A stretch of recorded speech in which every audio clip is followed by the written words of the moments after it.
I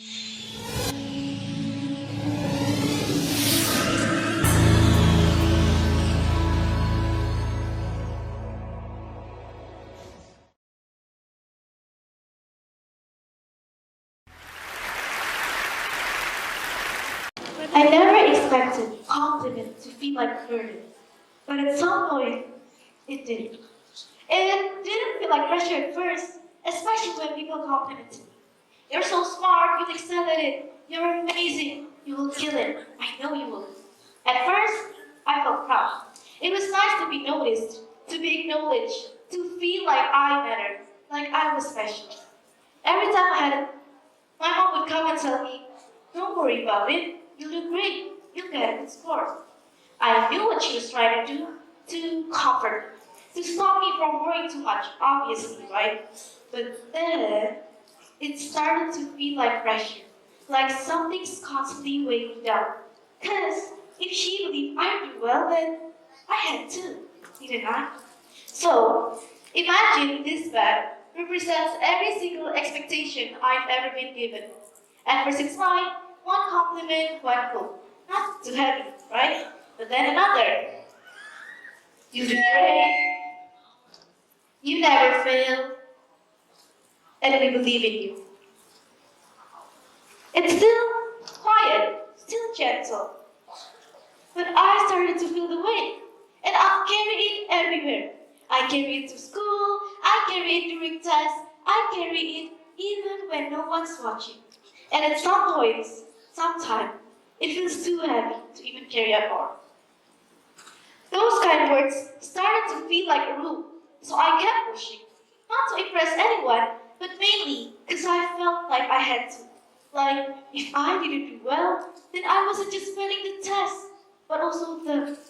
Well, no one ever pressured me directly. No one said, you have to be perfect. No, absolutely not. But it's the way they believed in me, the high hopes they had for me, the expectation.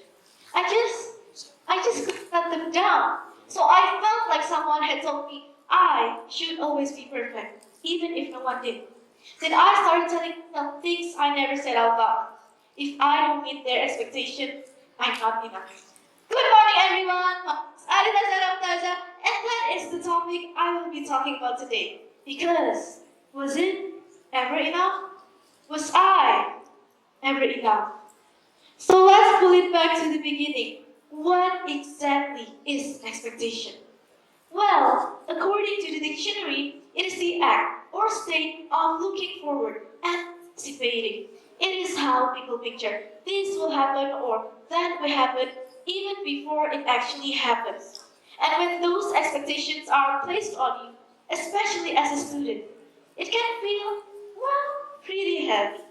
But it is common how parents have high hopes for their children and how teachers are pushing their students to be the best. Sometimes it helps, it does, but other times it can feel like a curse. It can drive you or drown you. It can push you or press you down. And for me personally, it becomes pressure. I was always afraid to fail. What would happen next? It stopped being about growing. It became about not messing things up. And even the smallest kind of test would scare me. Because in my head, I keep thinking, what if I mess up this time? Would they be disappointed? What will they think of me now? Will I ruin everything? Eventually, it overflows, just like the water. But maybe, just maybe, the pressure didn't come from them. Maybe they were never asking for perfection after all. Maybe it was me. I was the one who turned kind words and encouragement into rules and expectation. I was also the one who held myself up to impossible standards. We blame others for the pressure that we feel, but maybe they never meant it that way. Maybe the loudest voice saying, don't mess up, was my voice all along. It was me. I got so caught up in not disappointing anyone that I forget I am also allowed to stumble. And I truly wish I could say this only happened to me, but it didn't.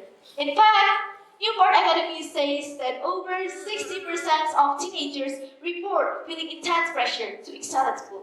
And nearly 70% of those says they worry constantly when things don't go as planned. But here's another insight.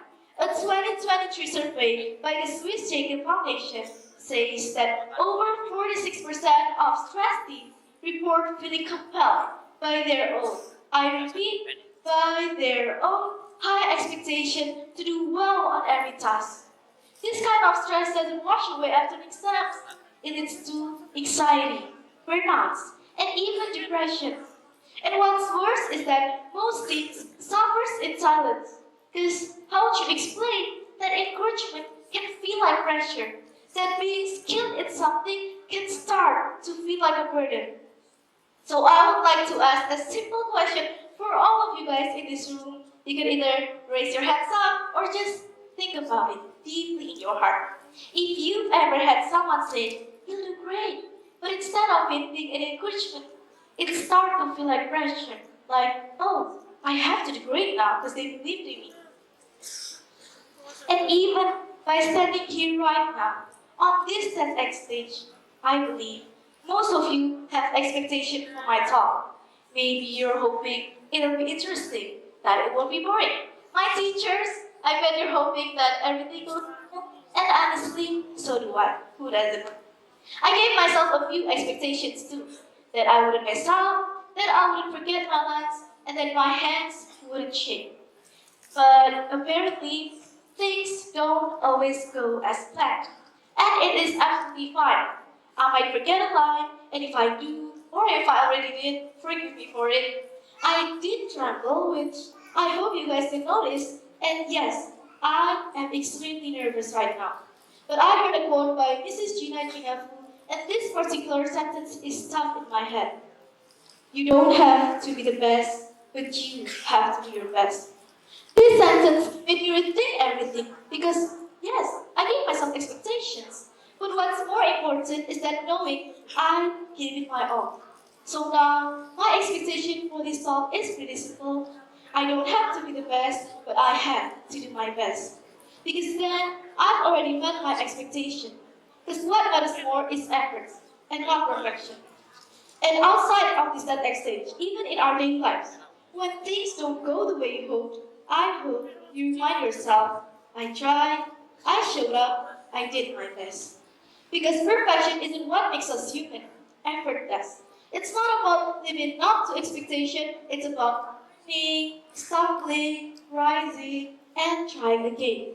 So the next time you feel the weight of expectation pressing down on you, remember, you don't have to be flawless to be worthy. You don't have to be perfect to be enough. You already are. Thank you.